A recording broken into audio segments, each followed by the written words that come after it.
మెల్లమెల్లగా దేవుడు హెచ్చిస్తాడు, కానీ ఒకేసారి అలాగ పైకెత్తేయడు. అలాగ పైకెత్తేస్తాడంటే ఎవరు తెలుసా?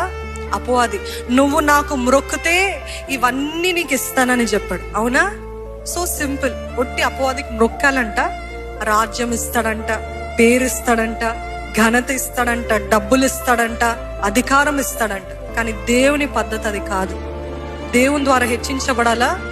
మొట్టమొదటిగా తొక్కబడాలి, హీనంగా మాట్లాడబడాలి, దూషించబడాలి, ఎంతగానో గేలి చేయబడాలి. ఇవన్నీ అయిన తర్వాత, దంచిన తర్వాత మనలో సారం వస్తుంది. ఏం సారం వస్తుంది తెలుసా అండి? వినయం, సాత్వికం, దీర్ఘశాంతం, ఓర్పు, సహనం, ప్రేమ, నోరు అదుపులో పెట్టుకోవడము, సహించుకోవడము, గర్వాన్ని అణుచుకోవడము. ఇవన్నీ వచ్చిన తర్వాత అప్పుడు దేవుడు అంటాడు, yes you are the right candidate. అర్థమవుతుందా? అప్పుడు దేవుడు హెచ్చిస్తాడు.